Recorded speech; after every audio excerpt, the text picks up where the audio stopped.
Another Bible verse that will change you. Maaring narinig nyo na to ng maraming beses, pero magandang pag-usapan natin to ngayon. James 4 verse 6. God opposes the proud, but gives grace to the humble. A lot of time kasi kapag may na-achieve tayo sa buhay natin, ma-promote ka man sa trabaho, nakabili ka ng bagong sasakyan, nanalo ka sa singing contest or sa pageant, giging proud tayo sa sarili natin na we thought na nakuha natin tong mga bagay na to dahil lang sa sariling kakayanan natin. Don't get me wrong I'm not gonna take away the time, the effort, yung dugot pawis na nilaan nyo para lang makuha yung isang bagay na pinapangarap ninyo. Pero minsan kasi nakakalimot na tayo magpasalamat sa Diyos. Lalo na kapag overwhelming yung achievement, nakakalimutan na tanungin yung sarili na, saan ba nagmula yung talent ko? The very air you breathe, saan ba galing yan? The reason why you are alive today, it's all from God. A person cannot receive even one thing unless it is given him from heaven. We came into this world naked as in hubot-hubad. Walang kahit anong possession, walang kahit anong power. Tapos nung nagkaroon ng konting possession, nagkaroon ng konting power, akala natin nakuha natin yung mga bagay na yan dahil lang sa sarili nating kakayanan.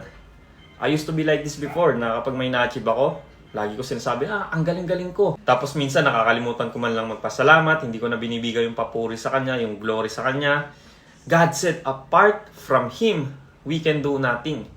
The very air you breathe is from God. You can walk because of God. You can see because of God. You woke up today because of God. You are alive today because of God.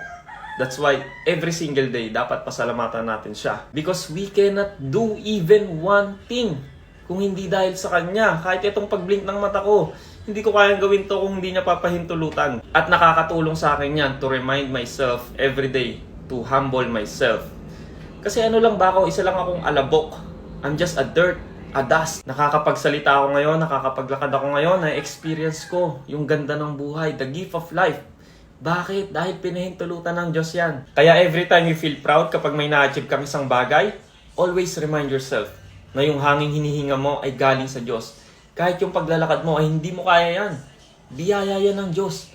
Or yung isang bagay na nagawa mo ngayong araw, ay dahil ginising ka niya. Every day is a gift from God. Sabi nga nila, di ba? Every gising is a blessing. Kaya always give the honor, the praise, and glory to God. Whatever you achieve. Perfect example ng humility is our Lord Jesus Christ. Di ba? Nung nagkatawang tao siya, when He came into this world, He came into this world not to be served, hindi para pagsilbihan, but to serve, para magsilbi. Di ba? Siya pa nga naghugas ng paa ng mga disciples niya, showing humility. Even though He is God Himself, pinakita niya sa atin kung ano yung tunay na humility, kung paano magpakumbaba. Kaya naman God the Father exalted Him at the highest place, sa right hand throne niya. Kaya always humble yourself before the Lord and He will exalt you. Lagi niyong tatandaan, what comes before the fall? Pride. Lucifer fall because of his pride. Yun po ang ibig sabihin ng God opposes the proud, but gives grace to the humble.